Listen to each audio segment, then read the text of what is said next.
বাংলাদেশের সাথে আরাকান আর্মির কোনো শত্রুতা নেই।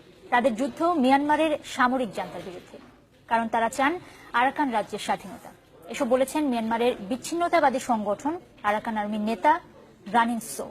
আপনারা হয়তো জানেন যে গত ২৬ আগস্ট বান্দরবান সীমান্তে বিজিবির সাথে সংগঠনটির রক্তক্ষয়ী সংঘর্ষের 2 দিন পর আরাকান আর্মির পোশাক সহ একজনকে রাঙামাটির রাজস্থলীর যেই বাড়ি থেকে আটক করা হয় তার মালিক হচ্ছেন এই রানিন সো। এরপরই আসলে আলোচনায় আসেন আরাকান আর্মির এই নেতা। বাংলাদেশ তাদেরকে আশ্রয় দিচ্ছে, মিয়ানমারের এই অভিযোগ উড়িয়ে দিয়েছেন রানিন সো। আর পুলিশের খাতায় পলাতক রানিন সোর সাথে স্কাইপে কথা বলেছেন নাহিদ হোসেন। চলুন বিস্তারিত সেটা দেখে নিই।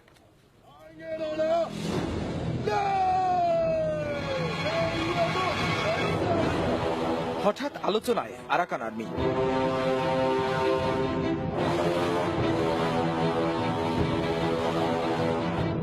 কারা এই আরাকান আর্মি, কেনই বা তাদের সশস্ত্র উত্থান, সেজন্য একটু পেছনে ফিরে দেখতে হবে।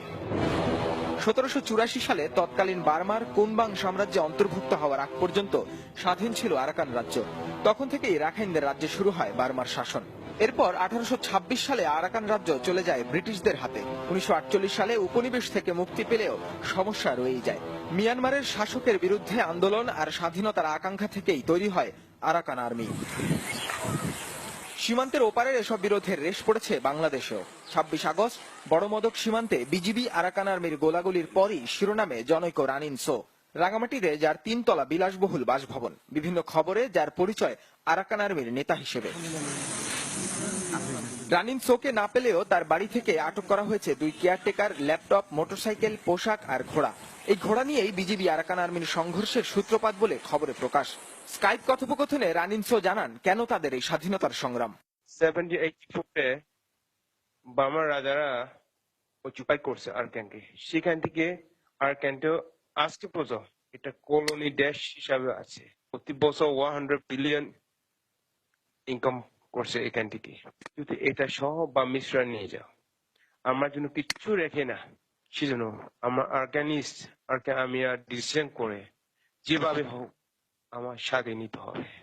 স্বাধীনতার সেই লক্ষ্যে পৌঁছতেই বিদ্রোহী দলের হাতে উঠেছে অস্ত্র। ২০০৯ সালের 10 এপ্রিল আনুষ্ঠানিকভাবে যাত্রা শুরু করে আরাকান আর্মি, যাদের সুস্পষ্ট যুদ্ধ মিয়ানমারের সামরিক জান্তার বিরুদ্ধে। এ তো সামরিক শাসক, সামরিক তো অস্ত্রকে ভয় পায়, মানুষকে অস্ত্র নিয়ে ওরা শাসন করে, সেজন্য অস্ত্রকে ভয় পায়। সেজন্য আমি সদস্যরা ওরা সাথে অস্ত্র দিয়ে মোকাবিলা করতে চায়। দিনে দিনে শক্তি সঞ্চয় করেছে আরাকান আর্মি। চলে প্রশিক্ষণ, আছে অত্যাধুনিক অস্ত্রের মজুদ। 200-300 মানুষ তো না, about 10,000 professional army. Army headquarter আছে, আপনি যদি ইন্টারনেটে দেখলে বুঝতে পারবো কিভাবে ট্রেনিং হয়েছে। আমি এটা প্রফেশনাল সোলজার, প্রফেশনাল ট্রেনিং, সব ওয়েপন, হেভি ওয়েপন আছে। AK-47 এটা সব থেকে এটা নিচে গিয়ে, এটা সব থেকে ছোট, এর থেকে বড় আছে সব, এর থেকে ছোট নাই। বাংলাদেশ সরকার আরাকান আর্মিকে আশ্রয় দেয়। মিয়ানমারের এমন অভিযোগ উড়িয়ে দিয়েছেন খোদ রানিন সো। বাংলাদেশের সাথে তাদের কোনো শত্রুতা নেই বলেও মত তার। এখন তো আপাতত আমার বাংলাদেশ মাটিতে একটা জুতা পড়ে না। বাংলাদেশ সরকারকে, বার্মা সরকার অ্যাসেস করছে আজকে।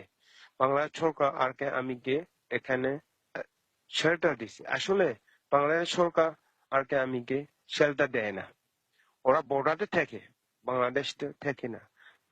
আমি কখনো বাংলাদেশ জন্য, বাঙালি জাতির জন্য শত্রু হবে না। এই রানিন সোর জন্ম বাংলা ভূখণ্ডে ১৯৬৯ সালে। তবে পরের বছরই চলে যান মিয়ানমার। সেখানেই বড় হওয়া, পড়াশোনা আর রাজনীতি। নিজেকে চিকিৎসক দাবি করে জানিয়েছেন নিজের আয় দিয়েই রাঙামাটিতে তৈরি করেছেন বিলাসবহুল এই বাড়ি। নাহিদ হোসেন, চ্যানেল 24, ঢাকা।